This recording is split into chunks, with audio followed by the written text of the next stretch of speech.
that's what entrepreneurship is all about. So I think that the role of the entrepreneur, it may make it more difficult to get funding or to exit your business, depending on what's going on in the markets. But for the most part, with my ventures, I kind of ignore what's going on, and I focus on creating value. If you create enough value, everything else will happen eventually for you, sooner or later. I guess one thing as an entrepreneur I look at is the case studies that come from this. So the companies that survive, like if you look at Apple, it's kind of gone through a renaissance period here in the last 3 years with the iPhone and the iPad. That's a great case study. There's also a lot of great case studies of companies that didn't make it through here. What did they do wrong? What did Compaq do wrong? Or why hasn't HP enjoyed this kind of growth? So I always try to look at those case studies to try to take winning lessons and losing lessons. Then even more recently, we work a lot with Google and eBay and Amazon. Those are brands that have survived through a lot of that turmoil, and there's so many companies that haven't. It's really interesting to look at that and say, the AOLs of the world, what did they do wrong? What has Microsoft done wrong on the internet? What have they done right? So I try to study a lot of that and take those lessons and apply them to whatever we're working on at the time. So if we're talking about entrepreneurship, one of the, I think, defining marks of entrepreneurs are people who know how to get things done.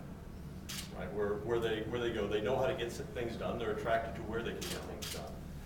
The reason that software was such an attractive field as an entrepreneur is that you could have an idea of a product in your mind, and with either by yourself, if you have the programming skills, or with a couple of people and a couple $1,000s worth of computing, you can make it. You didn't need to have a multi-billion-dollar modeling plant, to see if your automobile is actually going to be interesting to people.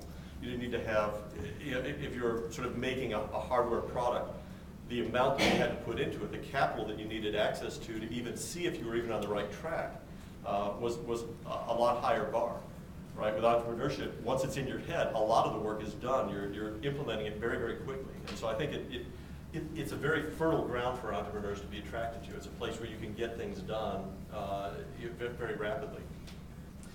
There's in the early stages, when we were doing DaVinci, we wrote, really it was the first email app for Windows. Windows had just come out. It's kind of tough to imagine, but Microsoft was really worried whether this was going to catch on. They were encouraging people to write apps. We had the first Windows app that was a serious business application as email, and so they were really sort of pushing it, trying to show people what it looked like. Once we got it written, they kind of pumped it up, maybe a little more than we were quite ready for at the time, but they sort of pushed it out there and got people seeing it. So it was kind of wide open space to be able to come into. The challenges more recently are I think, some of in terms of being able to get things done, some in terms of capital, and some in terms of legal.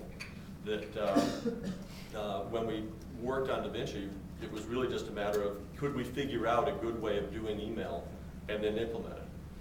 In looking at software now, you think, can I think of doing that? And then in the back of your mind, you're wondering whether somebody has a patent laying around that if you get successful at it, they're going to show up, knock on your door, and take your money from you.